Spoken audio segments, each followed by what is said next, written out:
বলবে না, মিথ্যা কথা বলবে না। একজন সাহাবা এসে জিজ্ঞেস করতেছেন, হুজুর জান্নাতে যাওয়ার সবথেকে সহজ পথ কি? হুজুর বলেছেন জান্নাতে যাওয়ার সবথেকে সহজ পথ হলো সত্য কথা বলা। বলুন না সুবহানাল্লাহ। আর পক্ষান্তরে হুজুর বলেছেন জাহান্নামে যাওয়ার সবথেকে সহজ পথ, যে পথে মানুষ বহু জলদি জাহান্নামে চলে যায়, সেটা হলো মিথ্যা বলা, সত্যকে প্রত্যাখ্যান। মিথ্যা বা সত্য তুমি যেখানেই বলো, তুমি মনে করতেছো যে আমি এই মিথ্যাটা বললাম, সবাই আমাকে সত্য মনে করে নিল, কেউ মনে হয় জানলো না। তুমি কি জানো তোমার এই গুনার পিছনে 4টে সাক্ষী আল্লাহ রেডি করে দিবে। বান্দা প্রত্যেকটি গুনাহ যে গুনাহই করুক, 4টে সাক্ষী আল্লাহর পক্ষ থেকে নির্ধারিত। প্রথম নাম্বার সাক্ষী আল্লাহ রাব্বুল আলামিন বলেছেন, ওয়াউদিয়াল কিতাবু ফাতারাল মুজরিমিনা মুশফিকিনা মিম্মা ফীহি ওয়া ইয়াকুলুনা ইয়া ওয়াইলাতানা মা লিহাযাল কিতাবি লা ইউগাদিরু সাগীরাতান ওয়ালা কাবীরাতান ইল্লা আহসাহা। সূরা কাহফের মধ্যে প্রথম নাম্বার সাক্ষী ব্যাপারে আল্লাহ বলতেছেন, হে আমার বান্দা, তুমি যে গুনার কাজটা করেছো, তুমি মনে করো যে এই গুনার কাজ সম্পর্কে কেউ অবগত নেই। দেখো, এই গুনার ব্যাপারে আমি তোমার জন্য 4টে সাক্ষী তোমার বিরুদ্ধে কিয়ামতের মাঠে দাঁড় করাবো। দুনিয়ার জমিনে যদি মানুষ কোনো পাপ কাজ করে আর একজন যদি সাক্ষী থেকে যায়, তার কিন্তু রাত্রে ঘুম হয় না। আমি যদি দেখি কাল রাত্রে মোচা কাটার সময় চুরি করে আলাবাই দেখতে পেয়েছি, আমি কিন্তু রাত্রে ঘুমাতে পারবো না। কেন? ও লোক দেখে নিয়েছে, ও লোক বলে দেবে। একজন সাক্ষী দেখতে পেয়েছে বলে তুমি ঘুমাতে পারো না। আল্লাহ বলতেছেন প্রত্যেকটি গুনার ক্ষেত্রে আমি 4টে করে সাক্ষী তোমাকে কিয়ামতের মাঠে দাঁড় করাবো। প্রথম নাম্বার, যেটা সূরা কাহফের আয়াত আমি তেলাওয়াত করেছি, একটুখানি আয়াতের অর্থটা বাংলা বোঝার চেষ্টা করেন। আল্লাহ পাকের কালাম কত সুন্দর, আল্লাহ কত সুন্দর করে বলেছেন। আল্লাহ রাব্বুল আলামিন বলেছেন, ওয়াউদিয়াল কিতাব, প্রত্যেকটি বান্দাকে আমলনামা হাতে দেওয়া হবে কিয়ামতের মাঠে। বাচ্চারা যেমন স্কুলে পরীক্ষা দেওয়ার পর শেষ বছর রেজাল্ট পায়, প্রত্যেকটি ছাত্র, প্রত্যেকটি স্টুডেন্ট, চাই সে ফেল করুক অথবা পাস করুক, কেউ কম নাম্বার পাক অথবা বেশি নাম্বার পাক, যে পরীক্ষা দিয়েছে তাকে রেজাল্ট স্কুলের পক্ষ থেকে দেওয়া হয়, মাদ্রাসার পক্ষ থেকে দেওয়া হয়। আল্লাহ রাব্বুল আলামিন বলেন, বান্দারে এমনই ভাবে প্রত্যেকটি বান্দা, দুনিয়ায় তুমি যে আমল করেছো, ভালো করেছো অথবা খারাপ করেছো, তুমি মনে করতেছো এর কোনো রেকর্ড নাই, ওর কোনো হিসাব নাই, আমি আল্লাহ ওই তোমার সমস্ত পাপগুলোকে রেকর্ড করে আমলনামা তৈরি করেছি। কিয়ামতের মাঠে আল্লাহ পাক বলতেছেন, ওয়াউদিয়াল কিতাব ফাতারাল মুজরিমিনা মুশফিকিনা মিম্মা ফীহি, আমলনামা হাতে দেওয়া হবে। স্কুলের রেজাল্ট পাওয়ার পর একদল ছেলে দৌড়ায়, আব্বাকে দেখায়, মাকে দেখায়, ভাইকে দেখায়, গ্রামের মানুষকে দেখায়, দেখো আমার কত সুন্দর রেজাল্ট হয়েছে, আমি পাস করেছি, আমি এ প্লাস পেয়েছি, এ ডিগ্রি পেয়েছি, বি ডিগ্রি পেয়েছি। বহুত রকমের সে মানুষের সামনে আনন্দ করে বর্ণনা করতে থাকে।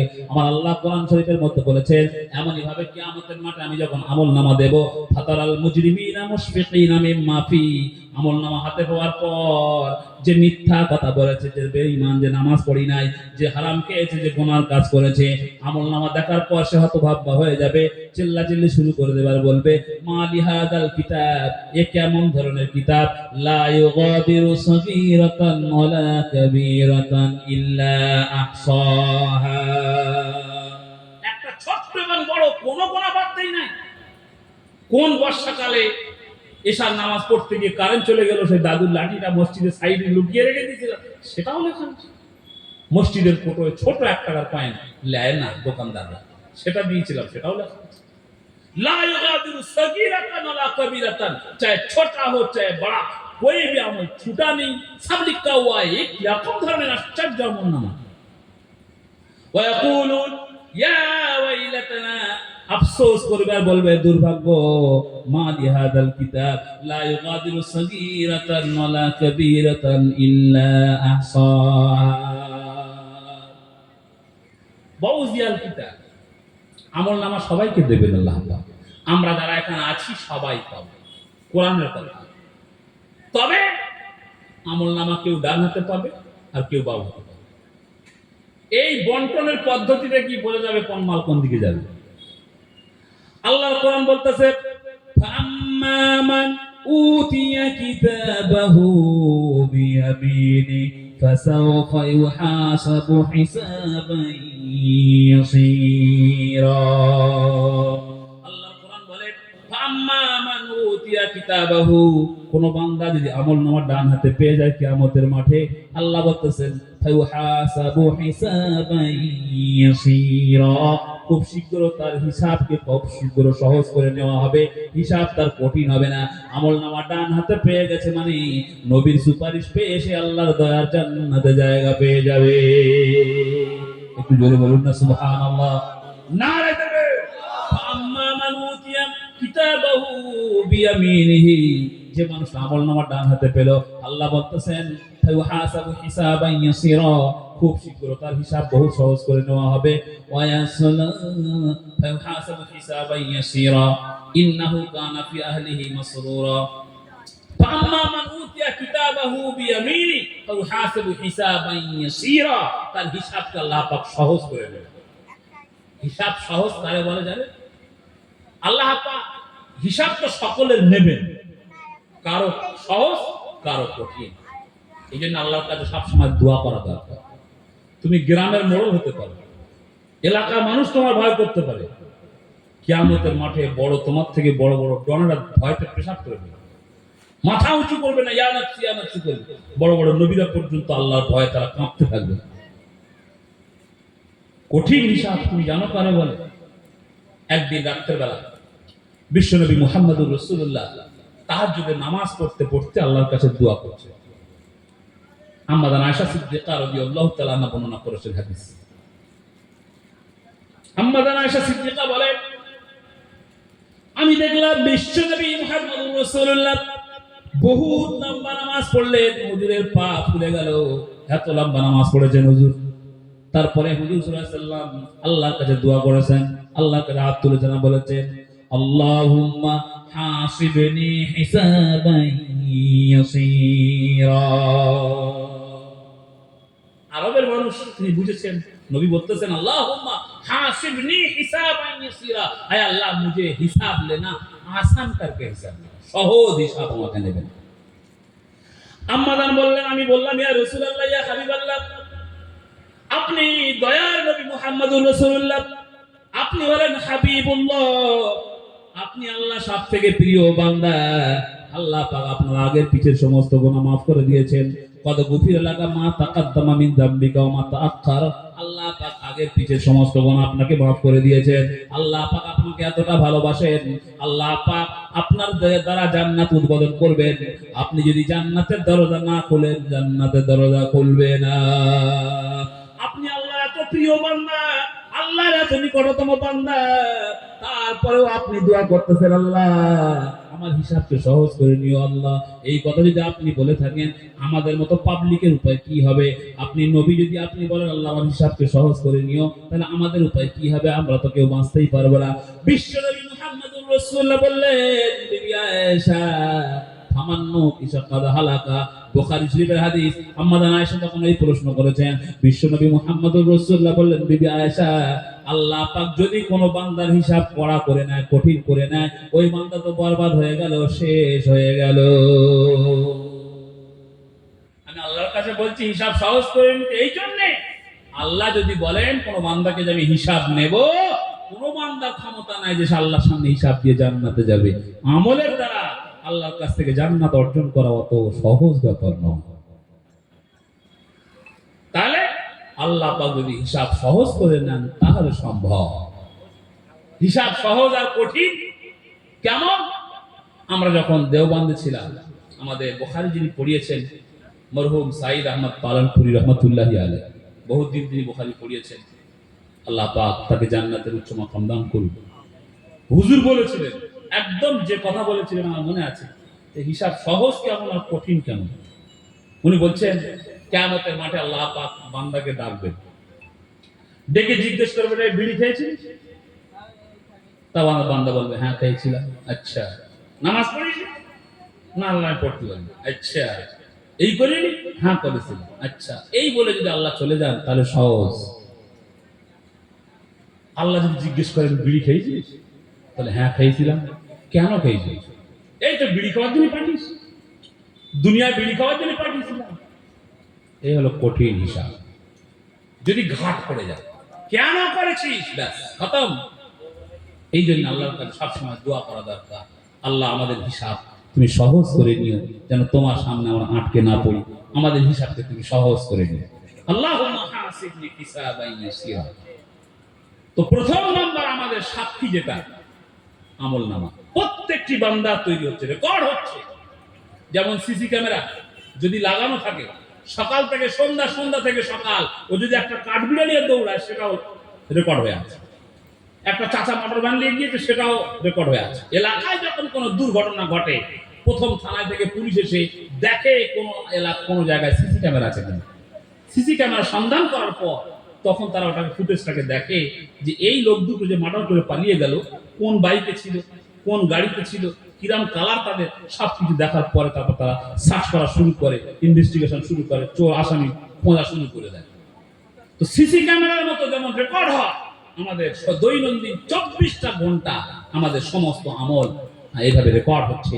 আমি সে সত্য কথা বলি, মিথ্যা কথা বলি, সবকিছু আল্লাহ রেকর্ড হচ্ছে। এক নম্বর সাক্ষী আমাদের বিরুদ্ধে কিয়ামতের মাঠে দাঁড়াবে আমল নামা। দ্বিতীয় নম্বর আল্লাহ রাব্বুল আলামিন বলেছেন কিরামান কাতিবিনা ইয়ালামুনা মা তাফআলুন। দ্বিতীয় নম্বর সাক্ষী হলো কিরামান কাতিবিন। এটা তো আমরা বিশ্বাস করি, দুই কাঁধে ফেরেশতা বসে আছে।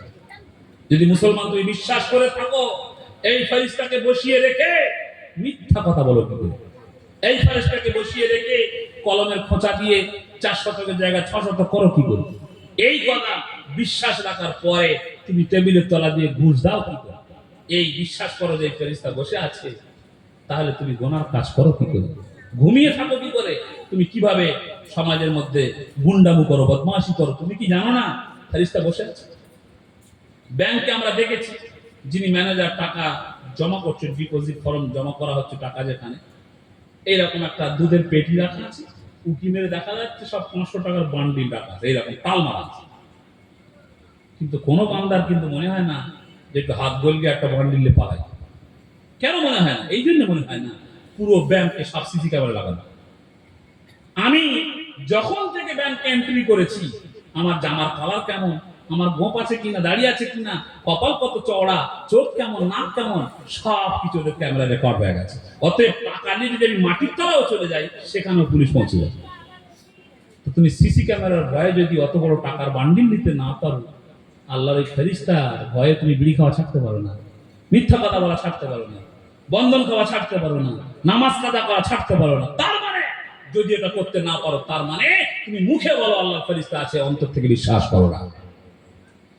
আল্লাহ রাব্বুল আলামিন বলেছেন কিরামান কাতিবিনা ইয়ালামুনা মা তাফআলুন। হে আল্লাহর বান্দারা, কিরামান কাতিবিন, দুই কাঁধে তোমার সম্মানীয় দুই ফেরেশতাকে আমি বসিয়ে রেখেছি।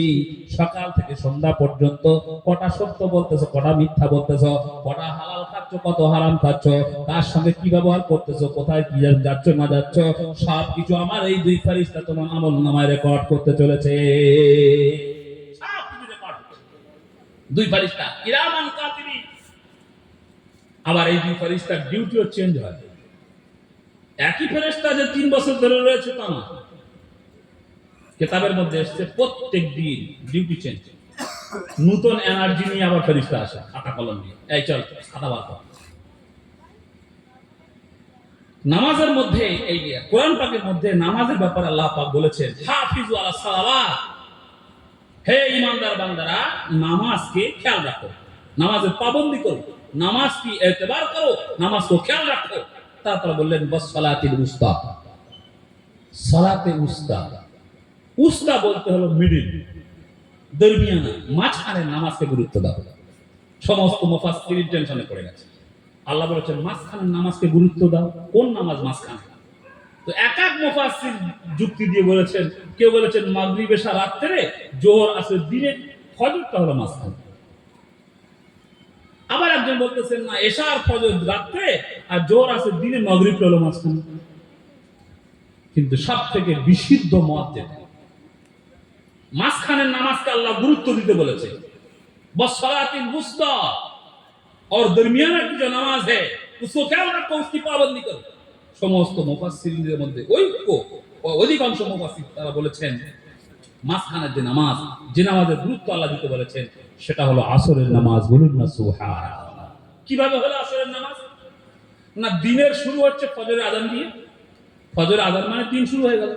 তো ফজরের আযানের পরে নামাজ হচ্ছে, ওটা হলো দিনের প্রথম স্টার্টিং সময়। আর জোহরটা হলো দিনের প্রায় শেষে। আর তো ফজর আর জোহর হলো দিনের, মাগরিব আর এশা হলো রাতের, আর আসরটা হলো মাঝখানে। এইবারে মুহাদ্দিসিনরা আরেকটা চিন্তা করে গেছেন যে এই নামাজের গুরুত্ব আল্লাহ কেন দিতে বলেছেন। এতগুলো পাঁচ ওয়াক্তের নামাজ, ফজরের সময় নামাজ পড়ছে, আল্লাহ বলতেছেন না ওটা গুরুত্ব দাও, গুরুত্ব আসরের নামাজ। কেন? মুফাসসিরগণ বলতেছেন এই জন্যই যে এই আসরের নামাজের সময় কিরামান কাতিবিনদের ডিউটি চেঞ্জ করা হয়। আপনি যেমন আসরের নামাজ হলো মসজিদে আযান হয়ে গেল, হাইয়া আলাস সালাত, আল্লাহর বান্দা বাড়ি থেকে উঠেছেন ঘুমি থেকে, আযান শোনার পর যখন আপনি মসজিদে চলে গেলেন, ওযু করলেন, মসজিদের বারান্দা দাঁড়িয়ে রয়েছেন নামাজ পড়বেন বলে, এমন সময় আল্লাহর ফেরেশতারা চলে এসেছে ডিউটি করার জন্য। রাত্রে ডিউটি করবে তারা চলে এসেছে, যারা দিনের বেলা ছিল তারা চলে যাবে। এমন সময় আল্লাহর বান্দাকে ফেরেশতারা দেখে যাচ্ছে যে আল্লাহর বান্দা মসজিদে। যারা চলে গেল আল্লাহর কাছে, তারাকে বলবে আল্লাহ তোমার বান্দাকে মসজিদে দেখে এসেছি। আর যে সমস্ত ফেরেশতা রাত্রের ডিউটি করার জন্য তোমার কাঁধে এসে বসে গেছেন, তারাও এখান থেকে খবর পাঠাবে আল্লাহ আমরা এসে দেখেছি তোমার বান্দা অন্য কোথাও নাই, তোমার বান্দা তোমার ঘরে দাঁড়িয়ে রয়েছে। এই জন্য আসরের নামাজটা গুরুত্ব দাও। আরেকটা বিষয় মুফাসসির বলেছেন, শীতের বেলা অধিকাংশ মুসলমান আসরের নামাজ পড়ে না। কারণ বেলা ছোট, কাজকাম করতে, খাওয়া দাওয়া করে, চুপড়ি আলু আর ট্যাংরা মাছ রান্না হয়েছিল, দুটো পেট ভরে খেয়ে নিয়েছে, শুয়ে পড়েছে, ঘুম ভেঙে তখন আযান দিচ্ছে মাগরিবের, এরকম হয়ে যায়। এই জন্য আল্লাহ বলেছে আসরের নামাজটা খেয়াল রেখো। বেইল বাড়ি গিয়ে কায়দা করে ঢেকুর দিলে ঘুমিয়ে পড়ে আসর কাজা করে দেবে, আসরটা খেয়াল রেখো। তাহলে এক নম্বর সাক্ষী হলো আমাদের বিরুদ্ধে কে আমাদের মাঠে দাঁড়াবে, আমলনামা। দ্বিতীয় নম্বর সাক্ষী হলো কিরামান কাতিবিন, যেটা সমস্ত প্রত্যেকটি বান্দার সঙ্গে ঘটছে দৈনন্দিন সব সময়। আপনারা এখানে বসে আছেন, তাও রেকর্ড করা হচ্ছে এই বান্দাটা কত সময় ধরে আল্লাহর কোরআনের কথা শুনছে, কোরআনের মজলিসে বসে আছে, এই মজলিসে আল্লাহ এবং আল্লাহ রসুলের কথা শুনছে, সব কিছু রেকর্ড হচ্ছে। কিয়ামতের মাঠে যখন আমলনামা হাতে দেওয়া হবে, এই মে মাসের 1ম তারিখে আল্লাহর বান্দা এতটা সময় আল্লাহর কোরআন শুনেছে, মজলিসে পড়েছিল, সেটা আমি আপনি প্রত্যেকেই দেখতে পাবো। বলুন না সুবহানাল্লাহ। তৃতীয় নাম্বার আমাদের বিরুদ্ধে সাক্ষ্য দেবে, সেটা হলো জমিন। কোন বান্দা কি এমন আছে যে গুনাহ করেছে কিন্তু জমিনের উপরে ছিল না? এক ধরনের মাথা মোটা বুদ্ধিজীবী আছে, আমরা শুনেছিলাম ছাত্র বয়সে, যে আল্লাহ পাক বলেছে আল্লাহর জমিনে জেনা করো না। তো আল্লাহ যখন জমিনে জেনা করতে নিষেধ করেছে, তো মেয়ে লোক প্লেনে ঢুকেছে। আরে প্লেন কি জমিনের বাইরে যাচ্ছে না? ও জমিনের সঙ্গে কানেকশন নাই। তো এটা আল্লাহর সঙ্গে খোদার মানে আল্লাহর সঙ্গে পাল্লা দেওয়া। কোরআন বলছে যে জমিন তোমার বিরুদ্ধে সাক্ষ্য দেবে। কিভাবে বলেছে, কোথায় বলেছে? যদি আমরা দেখি সূরা জুলজালের মধ্যে আল্লাহ পাক কত সুন্দর করে এই বিষয়টা বলেছেন। আল্লাহ রাব্বুল আলামিন বলেন, ইযা জুলজিলাতিল আরদু জিলজালাহা ওয়া আখরাজাতিল আরদু আথকালাহা ওয়া ক্বালাল الإنسان ما لها يومئذ تحدث أخبارها। আল্লাহর কোরআন যদি আপনি বুঝতেন, আল্লাহ বলছেন ইযা জুলজিলাতিল আরদু জিলজালাহা। এই দুনিয়ার মানুষ, এই পৃথিবী তুমি যেটা দেখছো স্থির থাকবে না, একটা সময় আসছে নড়বে, ভূমিকম্প হবে, হরকত করবে। যেখানে সেখানে বড় বড় খাই তৈরি হয়ে যাবে, গ্রাম কি গ্রাম মাটির তলা চলে যাবে। একটা দিন আসছে সামনে, এদিক সেদিক করে একটা এসি কিনে উপরে লাগিয়ে এনে শুয়ে মনে করতেছে সব থেকে দুনিয়া আমি চালাম। ये नहीं रहेगी दुनिया ऐसी। इदा जुलजिलतिल अर्दु जिलजालहा, दुनिया के अंदर, ये दुनिया के अंदर एक हरकत पैदा होगी, दुनिया कांपती रहेगी। একটা সময় আসবে দুনিয়া কাঁপবে, যখন সেখানে ভূমিকম্প, যেখানে সেখানে খাই, যেখানে সেখানে গর্ত তৈরি হবে, হাজারে হাজারে লাখে লাখে মানুষ মারা পড়বে, চলে যাবে। আমি শর্টে বলতেছি তরজমাটা। ইদা জুলজিলাতিল আরদু জিলজালাহা ওয়া আখরাজাতিল আরদু আসকালাহা, আল্লাহ বলতেছেন ওই সময় যখন ভূমিকম্প হবে, জমিন তার ভিতরে সমস্ত খাজানা বাইরে বার করে দেবে। খাজানা বলতে মানুষ এখন সোনা রূপা পেট্রোল যা দিয়ে তলায় থেকে বার করতেছে, ওর তো বড় বড় পাহাড় আছে, খাজানা আছে, মানুষ জানতে পারে না। কিন্তু কিয়ামতের মাঠে, কিয়ামত হবার আগে দুনিয়ায় আল্লাহ রাব্বুল আলামিন জমিনকে বলে দেবে, জমিন ওগুলো আর রাখার প্রয়োজন নেই, এখন বার করে আমার বান্দাদেরকে দেখিয়ে দাও। হে বান্দারা, এই পয়সার জন্য, অর্থের জন্য দুনিয়ায় কত গোনা করেছো, দেখো এর কোনো মূল্য নাই। বড় বড় সোনার পাহাড় তোমার সামনে ভেসে উঠবে। ওয়া আখরাজাতিল আরদু আথকালাহা ওয়া ক্বালাল ইনসানু মা লাহা ইয়াওমাইযিন তুহাদ্দিসু আখবারাহা। আল্লাহ বলছেন ইয়াওমাইযিন, ওই দিন যেদিন কিয়ামত হবে, তুহাদ্দিসু মানে বর্ণনা করে দেবে, তুহাদ্দিসু আখবারাহা সমস্ত গোপন খবর তোমার বলে দেবে, জমিন বলবে। আল্লাহ ওই যে হাজী সাহেব এখন এলাকার মানুষের লোকের কাছে তেল পড়া লিখে যায়, অমুক তারিখে এই কাজ করেছে। ওই যে মাওলানা সাহেব এখন লোক ওনাকে সম্মান করে, অমুক তারিখে এই কাজ করেছিল, আমার উপরে পা দিয়ে, আমার উপরে দাঁড়িয়ে এই গোনা করেছিল, সব কিছু রেকর্ড তারিখ হিসাবে আল্লাহ তাআলার কাছে সাক্ষ্য দিয়ে দিবে জমিন। তাই আল্লাহ বলতেছেন, আমার বান্দা তুমি নিশ্চিন্তায় ঘুমাও কি করে, তোমার বিরুদ্ধে সাক্ষী আমি প্রস্তুত করেছি। 1 নম্বর আমলনামা, 2 নম্বর কিরামান কাতিবিন, 3 নম্বর আকালাল আরদ, এই জমিন তুহাদ্দিসু আখবারাহা সমস্ত গোপন খবর জানিয়ে দেবে। কেন জানিয়ে দেবে সেটাও আল্লাহ বলেছেন। যদি কোনো মানুষ মনে করেন এই জমিন সমস্ত গোপন কথা কেন জানিয়ে দেয়, তার সমস্ত সম্পদ কেন বার করে দেয়, খাজানা কেন বার করে দেয়, আল্লাহ পাক সে কথাও বলেছেন। আল্লাহ পাক রব্বুল আলামিন বলেছেন, তুহাদ্দিসু আখবারাহা বিআন্না রাব্বাকা আওহা লাহা ইয়াওমাইযিন ইয়াসদুরুন নাসু আশতাতা। তার কারণ আল্লাহ পাক বাধ্য করবেন জমিনকে, বলবেন এই জমিন তুই বল। জমিন তো আর দুনিয়ার মতো ঘুষখোর না যে অমুক নেতা আমাকে ছুরি দেখিয়ে দেয়, সত্যি কথা বলবি না, মিথ্যা কথা বলবি না। জমিন নির্দ্বিধায় বলবে। আল্লাহ বলবেন বল কবে কি ঘটেছে, কে ঘটিয়েছে। আমি দাঁড়িয়েওয়ালা লোক আল্লাহর সামনে বলতেছি, আল্লাহ না তো আমি কাজ করিনি, আমি তো সবসময় মসজিদেই পড়ে থাকতাম। দুনিয়ার মানুষকে খবর নিয়ে দেখো মসজিদ গ্রামের আমি কিরাম নাম ছিলাম। জমিন বলবে আল্লাহ এই হুজুর মিথ্যা কথা বলছে। আমি যতই বলি যে আমি করিনি, জমিন বলবে করেছিল। আল্লাহ তাই বলতেছেন বান্দা সংযত হয়ে যাও। সাক্ষী আমলনামা, সাক্ষী কিরামান কাতিবিন, সাক্ষী হলো জমিন। কিয়ামতের মাঠে তুমি নিষ্কৃতি পাবে না, নাজাত পাবে না, প্রত্যেকটা দিনের তোমার রেকর্ড হচ্ছে। চতুর্থ নম্বর সাক্ষীর কথা যেটা আল্লাহ বলেছেন, গায়ের পশম দাঁড়িয়ে যাবে, মারাত্মক ধরনের কথা। আল্লাহ বলেছেন আমার বান্দারা গুনাহ করার আগে চিন্তা করে নাও। চতুর্থ নম্বর সাক্ষী কি সেটা জানো? ইয়াসিন, সূরা ইয়াসিনের মধ্যে আল্লাহ পাক বলেছেন। আমাদের ইয়াসিন ভাই চলে এসেছে, খুব তাড়াতাড়ি আসবে ইনশাআল্লাহ। সূরা ইয়াসিনের কথা পড়ে মনে পড়ার পরে ভাইয়ের কথা মনে পড়ে, একটু তাকবীর দেন দেখি, নারে তাকবীর, আরেকটু জোরে নারে তাকবীর, নারে তাকবীর। হঠাৎ করে শুনবে একদিন আমার মরণ খবর, হঠাৎ করে শুনবে একদিন আমার মরণ খবর।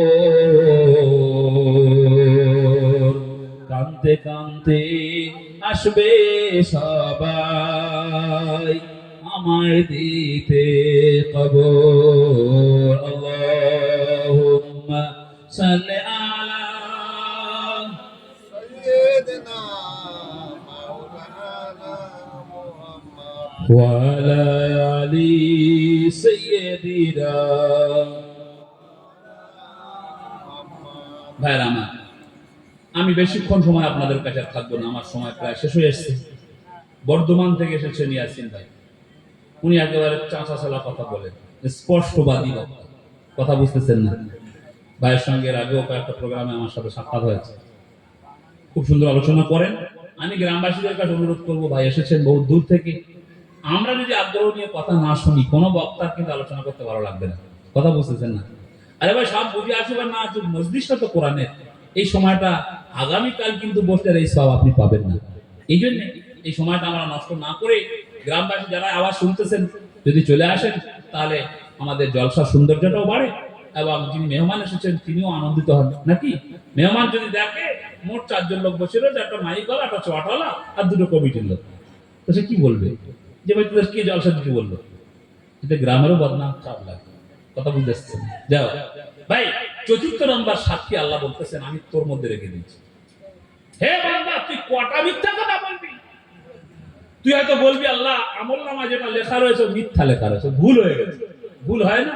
কত জায়গায় টাইপ করতে গিয়ে ভুল করে ফেলে। 2024 সাল চলছে, 2028 লিখে দিয়েছে। আরে ঘড়ি পর্যন্ত একবার ভুল করে ফেলে, ইলেকট্রিক ঘড়ি। 2024 চলছে, 2026 উঠে রয়েছে। আল্লাহ আমলনামা ওটা ভুল হতে গেছে। আল্লাহ বলবেন তাই? আচ্ছা ঠিক আছে, আমলনামারা এই কিরামান কাতিবিন ফেরেশতা লিখলা, তোদের খাতা লাই দেয়। এই বান্দা কি ওই মঙ্গলবারের দিন ওই করিনি, ওটা গ্লাস খাইনি, ও বলতেছে আমি খাইনি, ওতে লেখা রয়েছে খেয়েছে। তো দেখ ফেরেশতা তোরা নিয়ে আন, ফেরেশতাদের খাতা আনা হলো কিরামান কাতিবিন, এতে তাতেও লেখা রয়েছে মঙ্গলবারে মাল ভেঙেছে। ও বলতেছে আল্লাহ এই ফেরেশতারা আমার সঙ্গে 2 নম্বরই করছে। আমি কিন্তু গ্লাসে কোনো সময় হাত দেইনি, গ্লাস আমি ছুঁয়েও দেখিনি, আর এতে লেখা রয়েছে 2 গ্লাস খেয়েছে। মিথ্যা কথা। আল্লাহ বলবেন ঠিক আছে, ওটাও বাদ দাও। 3য় নম্বর সাক্ষী জমিনকে জিজ্ঞেস করা হবে। জমিন তখন মুখ খুলবে আর বলবে আল্লাহ হ্যাঁ তোমার ডুপ্লিকেট বান্দা খেয়েছিল মঙ্গলবার রাত্রে। ও মিথ্যা কথা বলবে, আল্লাহ এই জমিনও মিথ্যা কথা বলছে। আল্লাহ বলছেন দাঁড়া, সবাই মিথ্যা কথা বলছে, তুমি একলা সত্যবাদী। মুখে স্টাম্প মেরে টেপ লাগিয়ে দেবে, কথা বলার ক্ষমতা থাকবে না। আল্লাহ বলছেন দেখ তুই গ্লাস খেয়েছিলিস কিনা এখন আর তোর বলতে হবে না, কোথা থেকে খবর আমি তুমি নিজে বুঝতে পারবে। কোথায় রয়েছে সূরা ইয়াসিন।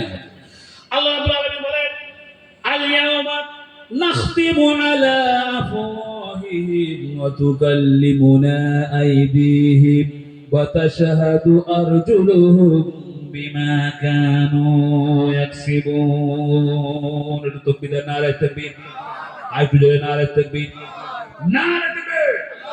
আল ইয়াওমা, আল্লাহ কোরআনের ভাষা দেখুন কত সুন্দর। আল্লাহ রাব্বুল আলামিন বলতেছেন আল ইয়াওমা নাখতিমু আলা আফওয়াহিহিম। নাখতিমু মানে মোহর লাগিয়ে দেব, স্টাম্প লাগিয়ে দেব। আলা আফওয়াহিহিম, ফামুদ এক বচন, আফওয়া বহু বচন মানে মুখ। আল্লাহ বলতেছেন মুখে আমি স্টাম্প লাগিয়ে দেব, কথা বলতে পারবে না, টেপ লাগিয়ে দেব। তাহলে কথা বলতে পারবে না, তাহলে খবর কি করে জানা যাবে? সাক্ষ্য কে দেবে? আল্লাহ বলতেছেন ওয়া তুকাল্লিমুনা আইদিহিম ওয়া তাশহাদু আরজুলুহুম বিমা কানু ইয়াকসিবুন। ওয়া তুকাল্লিমুনা, আমার সঙ্গে কথা বলবে। আল্লাহ বলছেন ওয়া তুকাল্লিমুনা, আমার সঙ্গে কথা বলবে। বান্দার মুখ তো বন্ধ করে দিলাম, এখন আমার সঙ্গে কথা বলবে কে? ওয়া তুকাল্লিমুনা আইদিহিম, ওর হাত। কে কথা বলবে? যে হাত দিয়ে গ্লাস ধরেছিল সেই হাত বলবে। এই আঙ্গুলের মাথা দিয়ে কথা বার হবে, আঙ্গুলের জবান খুলে যাবে, আঙ্গুল থেকে কথা বার হবে। আল্লাহ বলতেছেন ওয়া তাশহাদু আরজুলুহুম, পা সাক্ষ্য দেবে আর বলবে আল্লাহ তোমার এই বান্দা কত বড় চিটিংবাজ আমরা জানি, আমাকে সাথে করে নিয়ে গিয়েছিল মঙ্গলবারে গ্লাস খাওয়ার জন্য। হাত বলবে আল্লাহ আমাকে দিয়ে ধরেছিল। আল্লাহ এখন বান্দার দিকে তাকিয়ে বলবে বল এখন তোর কি আর কিছু বলার আছে? এ মিথ্যা বলতেছে, ও মিথ্যা বলতেছে, তুমি একলা সাধু। ও যখন বুঝতে পারবে আমি তো ফেসে গেছি, কারণ আমার হাত আমার বিরুদ্ধে বলে, আমার পা আমার বিরুদ্ধে বলে, আল্লাহ আদালতে আমাকে আসামি করে দিল। আল্লাহর কসম করে বলে বিশ্ব নবী মুহাম্মদুর রাসূলুল্লাহ বলেছেন ও যখন দেখবে ওর হাত ওর বিরুদ্ধে সাক্ষ্য দেয়, ওর পা ওর বিরুদ্ধে সাক্ষ্য দেয়, ও তখন ফেলফেল করে তাকাবে হাতের দিকে, পায়ের দিকে, আফসোস করে বলবে হে শত্রুরা ঘর শত্রু বিবেশন, আমি যা চুরি করেছি যা গোনা করেছি তোদের আনন্দ দেওয়ার জন্য, তোদেরকে মসজিদে রাখার জন্য, তোদেরকে খেয়াল রাখার জন্য, আজকে তোরা যদি আমাকে এইভাবে আল্লাহর দরবারে ফাঁসিয়ে দিবি, আমাকে যদি আগে থেকে আমি এটা বুঝতে পারতাম, তাহলে তোদের জন্য আমি কোন রকমের ব্যবস্থা নিতাম না। কিন্তু এই আফসোস করাটা তো না, কোনো লাভ নাই। গোনা প্রত্যেকটি রেকর্ড হচ্ছে 4 জায়গায়। এখান থেকে যদি তুমি মিথ্যা বলে বেরিয়ে যাও, ওখানে আটকাবে, ওখানে বেরিয়ে যাও আটকাবে, লাস্টে এমন একটা গাঁট ফেলে দেবে আর কথা বলার জায়গা থাকবে না। তবে হযরত ইব্রাহিম বিন আদহাম একজন বহু বড় আল্লাহওয়ালা। যারা আল্লাহওয়ালা বান্দা হন, প্রকৃত আল্লাহওয়ালা, তারা কিন্তু বান্দাদের ট্রিটমেন্ট করেন খুব নরম ভাবে। আবার একটা দুটো লোক আছে জালালি মেজাজ, কড়া মেজাজ। এই ঘটনা বুখারীতে আছে। একজন লোক 99 খানা হত্যা করেছে। হত্যা করে হুজুরের কাছে গিয়ে জিজ্ঞেস করছে, হুজুর, জওয়ানি বয়স মনের তাড়নায় পড়ে, শয়তানের এতে পড়ে ইদিক করে 99টা পার করে দিয়েছে, আমার কি আর লাইন আছে ফিরে যাওয়ার? তওবা করে আল্লাহর কাছে ফিরে যাওয়ার কোনো রাস্তা আছে? তো ও পীর সাহেব একটু কড়া মেজাজের পীর সাহেব রেগে গেছে, 99টা মার্ডার করে তুই তওবা করতে দিয়েছিস, তো সাহস কি? যারা একটু বকাটে মনে হয়, ও সব পীর সাহেবরা পরোয়া করে। ও তখন ছুরি বার করে দেয়, বলে যখন সেই যে গেলে মা ভাবে না তো আর একটা বাকি রেখে লাভ কি, কমপ্লিট করে দিই 100। পীর সাহেবকে দিয়ে সেঞ্চুরি হয়ে গেল। 100 কমপ্লিট করার পর ফের কিছুদিন পর আবার মন, যখন কোনো বান্দাকে আল্লাহ তুলে নিতে চায় রহমতের দরজায়, যখন আল্লাহ কোনো বান্দাকে ভালোবাসে, তার অন্তরে উদয় দেয় যে না, আমার চেঞ্জ করতে হবে। এবার একটা নরম মানুষের কাছে গিয়েছে, যিনি ট্রিটমেন্ট করতে পারে। ভালো ডাক্তাররা যখন তখন অ্যান্টিবায়োটিক খেতে বলবে না, খুব সাবধান। আমি একটা বাচ্চাকে, আমার ছেলেকে দেখাতাম, তো ডাক্তার বলতো অ্যান্টিবায়োটিক খেলে তোমার এক্ষুনি সেরে যাবে বটে, কিন্তু ওর যে পার্শ্ব প্রতিক্রিয়া, ওর যে সাইড ইফেক্ট, তোমার ছেলে বড় হলে অন্যরকম ক্ষতি হয়ে যাবে। হট করে অ্যান্টিবায়োটিক দিল মানে বিশাল বড় ডাক্তার নেই। পীর সাহেবদের মধ্যে ভাগ আছে। একটা মানুষকে ভালো পথে আনতে গেলে সেইভাবে আনতে হবে। তো ইব্রাহিম বিন আদহাম রাহমাতুল্লাহ আলাইহির কাছে এক যুবক এসে বলছে, হুজুর, আমার ইচ্ছা হচ্ছে গোনা করবো, কিন্তু যেন আল্লাহ কিছু না বলে। গোনা করব, আল্লাহ যেন কিছু না বলে, এর কি কোনো রাস্তা আছে? মানে আমি জেনা করব, যেন আল্লাহ কিছু না বলে। মিথ্যা কথা বলবো, আল্লাহ যেন কিছু না বলে, যেন আমার হিসাব না হয়। নিশ্চয়ই এর কোনো রাস্তা থাকবে। সব জায়গায় যেমন সমাধান আছে, তো গোনা করেও আল্লাহর কাছে মাপ চাওয়া যায়, আল্লাহর কাছে মাপ পাওয়া যায়, আল্লাহ সন্তুষ্ট থাকে, এরকম কোনো রাস্তা অবশ্যই আছে। তো হুজুর বললেন, হ্যাঁ বাবা, অবশ্যই আছে। তুমি গোনা করবে, কিন্তু আল্লাহ কিছু বলবে। এইবারেও তো আনন্দ লাভ হচ্ছে। যা অনেকদিন পরে একটা মনের মতো হুজুর পেয়েছি। নামাজ পড়বো না, আল্লাহ কিছু বলবে না। সুদ খাবো, আল্লাহ কিছু বলবে না। জিনা করবো, আল্লাহ কিছু বলবে না। শরাব পান করবো, আল্লাহ কিছু বলবে না। মিথ্যা কথা বলবো, আল্লাহ কিছু বলবে না। কত আনন্দ লাফানো শুরু করে দেয় হুজুর। দয়া করে বলুন, অবশ্যই বলুন, এমন কি কোনো পন্থা রয়েছে এই গুনাহ করবো আল্লাহ পাক কিছু বলবেন না? হযরত ইব্রাহিম বিন আদহাম রাহমাতুল্লাহি আলাইহি বলেছেন, আল্লাহর বান্দা, একটা নয়, দুইটা নয়, এইরকম 4টে পন্থা রয়েছে। তুই গুনাহ করবি, তারপরেও আল্লাহ কিছু বলবে না। লাফিয়ে উঠে হুজুর বলেন, ইব্রাহিম বিন আদহাম রাহমাতুল্লাহি আলাইহি বলেন, সর্বপ্রথম রাস্তা হলো, হে যুবক, তুমি যদি মনে করো গুনাহ করব আল্লাহ কিছু বলবে না, জিনা করব আল্লাহ কিছু বলবে না, মিথ্যা কথা বলবো আল্লাহ কিছু বলবে না, তাহলে তোমার জন্য কর্তব্য হলো এমন জায়গায় গিয়ে গুনাহ করো যেখানে আল্লাহর কুদরত চলে না। আল্লাহর এরিয়ার বাইরে। প্রত্যেকটা, যেমন আমাদের চিফ মিনিস্টার, মুখ্যমন্ত্রী মমতা ব্যানার্জি, ওনার একটা এরিয়া আছে পশ্চিমবঙ্গ। এরিয়ার বাইরে তো ওনার ক্ষমতা নাই। অন্য রাজ্যে গেলে সেখানকার মুখ্যমন্ত্রী, আমাদের পিএম, সে যেভাবেই হোক, নরেন্দ্র মোদী, দামোদর দাস, উনি এখন আমাদের দেশের প্রধানমন্ত্রী, প্রাইম মিনিস্টার। ওনার ক্ষমতা কিন্তু এই দেশের সীমার মধ্যে। আমি যত বড়ই অন্যায় করি, যদি আমি ঘোজাডাঙ্গা বর্ডার দিয়ে হাসিনা খালার কাছে চলে যাই, ওই পারে, যদি ওরা সহযোগিতা না করে, আমার পশ্চিমবঙ্গের পুলিশের বাপের ক্ষমতা নেই এখন ধরে আনা। হ্যাঁ, যদি এরা আবার দেশের যে পদ্ধতি আছে আসামি ধরার, এখান থেকে ওখানকার হেডকোয়ার্টারে বললো, ছবি পাঠিয়ে দিল, এই ছেলেটা এই করেছে, অতএব শাস্তি হওয়া দরকার বলে যদি ওরা সহযোগিতা করে তাহলে তো কিছু করার নাই। ইব্রাহিম বিন আদম রাহমাতুল্লাহ আলাইহি বলেছেন, আল্লাহর বান্দা, আল্লাহ রাব্বুল আলামিনের জমিনে থাকবে, আল্লাহর রাজ্যতে বাস করবে, আর তুমি আল্লাহর বিরুদ্ধে চলবে, আল্লাহ কি মেনে নিতে পারেন? সেই জন্য এমন জায়গায় যাও যেখানে আল্লাহর কোনো শক্তি নাই। তাকবীর, নারে তাকবীর, আর দুজনে নারে তাকবীর, নারে তাকবীর। গ্রামবাসী ভাইরা, প্রাণপ্রিয় ভাই ইয়াসিন ভাই এসে গেছেন, খুব শীঘ্র তিনি তাশরীফ আনবেন, কথা বলবেন। অনুরোধ করব যারা মনে করে আছেন পরে গিয়ে বসবো, হুজুর এসে গেছেন, আর দেরি করবেন না ভাই।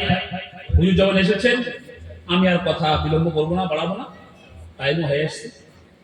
শুরু থেকে আমি যেটা বোঝাতে চাইছি, গোনা যদি তুমি করো আল্লাহর কাছে হিসাব দিতে হবে। যেখানেই করো, পানির নিচে করো, মাটির নিচে করো, রেকর্ড হচ্ছে।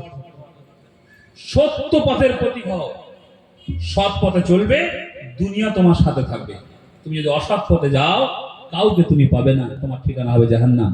আল্লাহ পাক আমাদের আমল করার তৌফিক দান করুন। প্রাণ ভরে দরুদ শরীফ পড়ুন। আল্লাহুম্মা সাল্লি আলা